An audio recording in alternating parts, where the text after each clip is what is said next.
हमारे कल्याण सिंह गौरे जी की माता जी का स्वर्गवास हो गया था। आज उनके परिवार में कार्यक्रम था, उस कार्यक्रम में शामिल होने आया था। इस दुख की घड़ी में और जो कार्यक्रम माता जी के न रहने पर संपन्न हो रहा है, उस कार्यक्रम में मैं शामिल होने आया था। ये कन्नौज क्षेत्र और इनका गांव और आसपास का क्षेत्र हम लोगों के लिए नया नहीं है। राजनीति की जब शुरुआत हुई थी, इसी क्षेत्र के लोगों से मिलकर के और इसी क्षेत्र के लोगों ने समाजवादी पार्टी को आगे बढ़ाने का काम हमेशा किया है। भैया, पीडीए फार्मूला पे क्या हरियाणा में चुनाव लड़ेगी सपा? ये कहाँ चुनाव लड़ना है, ये पार्टी तय करेगी और भविष्य में समाजवादी पार्टी राष्ट्रीय पार्टी कैसे बने, उस दिशा में समाजवादी कार्यकर्ता नेता हम लोग लगातार काम करते रहेंगे। भैया, कल मुख्यमंत्री ने कहा है लाल टोपी वालों के काले कारनामे अब सामने आ रहे हैं, क्या कहेंगे?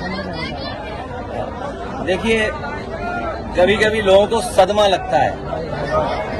आप सब लोग जानते हो, जब सदमा लग जाता है तो कुछ कुछ लोग बोलते हैं, और कभी किसी के चोट लग जाए तो कुछ और बोलते हैं। जो लाल रंग है उसको समझना पड़ेगा। ये लाल रंग क्रांति का है, लाल रंग हमारे इमोशंस का है, ये लाल रंग मेल मिलाप का है। ये कार्यक्रमों का हमारे जब बहुत पारिवारिक कार्यक्रम होते हैं, उसमें सबसे ज्यादा रंग अगर कोई दिखाई देता है तो लाल रंग दिखाई देता है। हम जब खुश होते हैं तो आप देखते होंगे हमारे चेहरे लाल हो जाते हैं, दुखी हों तो हमारे चेहरे लाल हो जाते हैं। ये लाल रंग इमोशन का है। हमारे मुख्यमंत्री जी इमोशन नहीं समझ सकते हैं। और देखो, हमारे यहाँ तो बाल भी हैं सर पे, तो कम से कम ये टोपी उन लोगों के भी काम आ सकती जिनके बाल ना हो, गंजे जो लोग हों। और देखिए, जो काले रंग की टोपी आप पहनते हैं, उनका तो काले ही सब कुछ काला होगा, इसलिए काले पे बहस नहीं कर रहे हम। हमारा लाल रंग मेल मिलाप का है, अगर खुशी का है, त्योहारों का है। हमारी देवियों के जितने कार्यक्रम संपन्न होते हैं, दुर्गा माँ का लाल रंग, हमारे पारिवारिक कार्यक्रम होते हैं, लाल रंग सबसे ज्यादा इस्तेमाल होता है। आखिरकार नाराजगी क्या है? इसीलिए मैंने कहा, ये जो हार का सदमा है, जो हार की वजह से सदमे से नहीं उभर पा रहे हैं, इसलिए उन्हें हर जगह लाल लाल लाल रंग दिखाई दे रहा है। भैया, कई स्टेशनों के नाम जो है वो चेंज किए गए हैं, तो आपका भी ट्वीट सामने आया है। आज अस्पतालों की हालत क्या है? आज अस्पतालों की हालत क्या है? जो अस्पताल बनाए गए थे समाजवादी सरकार में, वो भी अस्पताल नहीं चला पा रहे। स्कूल की व्यवस्था ठप हो गई। बच्चों को जो फल मिलते थे वो नहीं मिल पा रहे हैं। खाना जो स्वादिष्ट मिलना चाहिए वो नहीं मिल पा रहा है। ड्रेस नहीं, कपड़े नहीं, उनके पास पढ़ाई के लिए कोई इंतजाम नहीं। और जो महंगाई बढ़ गई है, इन्हें लाल रंग याद आ रहा है, लेकिन जो महंगाई बढ़ गई उसका याद नहीं आ रहा है इनको। जो बेरोजगारी फैली उसके बारे में नहीं बोलेंगे। तो ये तमाम सवाल हैं जिन सवालों का सरकार के पास जवाब नहीं। कन्नौज के लोग क्यों भूल जाते हो?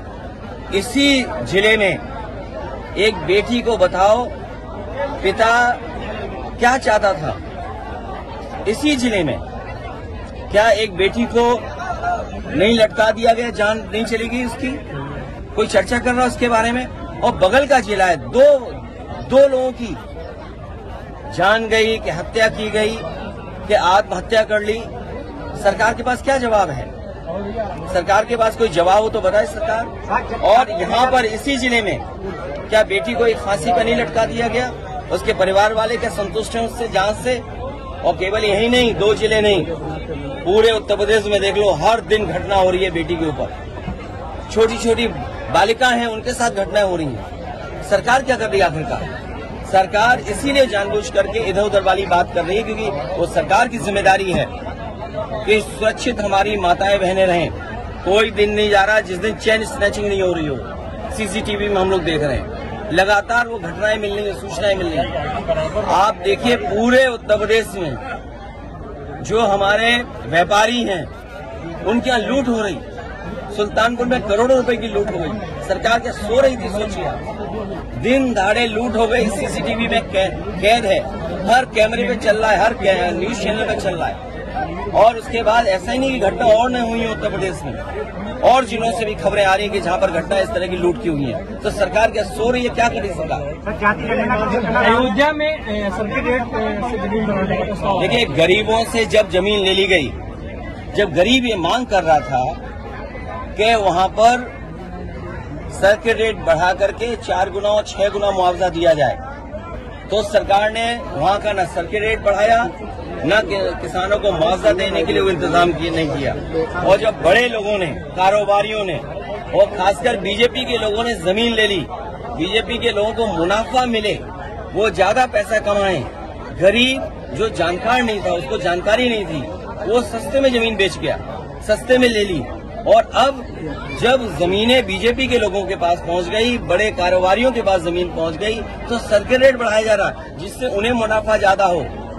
हम लोगों की ये मांग थी कि किसानों से जमीन ली जाए तो सर्किट रेट बढ़ा करके ली जाए, तब सरकार ने सर्किट रेट नहीं बढ़ाया। गरीब हमारा किसान वो समझ नहीं पाया, उसकी जमीन जब बीजेपी वालों ने दूसरों को बिकवा दी, खुद खरीद ली, उसके बाद उनको मुनाफा पहुंचाने के लिए सर्किट रेट बढ़ाया जा रहा है। मैं इस पर कुछ नहीं कहूँगा, इसमें बीजेपी के लोग अपनी सफाई दें। और याद रखना, बीजेपी वाले कई बार रणनीति अपनाते हैं कि अपने लोगों से कुछ ऐसी बात कहलवाते हैं। भैया, पैगंबर इस्लाम दुनिया लाने की मांग की गई है कि हजरत मोहम्मद का। मैं आपसे कह रहा हूं कि किसी भी तरह का धार्मिक, किसी भी धर्म का अपमान नहीं होना चाहिए। हमारे मुख्यमंत्री को नहीं देखा, बांग्लादेश में चिंतित है, देश के प्रधानमंत्री को चिंतित होना चाहिए। और जब देश की सरकार ये कहती है कि पॉलिटिकल पार्टीज जवाब न दे जनता में, अपने विचार न रखें, क्योंकि ये सरकार की जिम्मेदारी बनती है, वो लिहाज विपक्ष के लोग कर रहे हैं, लेकिन ये लिहाज भारतीय जनता पार्टी के लोग नहीं कर रहे हैं। सरकार इनकी, प्रधानमंत्री इनका, विदेश मंत्री इनका, तो किसने रोका है कि सुरक्षित न लोग रहें? जिम्मेदारी किसकी? और विपक्ष को कहा जाता है कि फॉरेन मैटर्स पे आप कुछ बोल नहीं सकते। हिमाचल प्रदेश में प्रधानमंत्री और महागठबंधन ने सैलरी लिमिट बंद कर दी है। राहुल गांधी का जो फटाखट फालूंगा था, अब तो सैलरी लिमिट बंद कर दी भाई। जीएमडी नीचे, जीएमडी। चलिए, पत्रकार साथियों का भी बहुत धन्यवाद।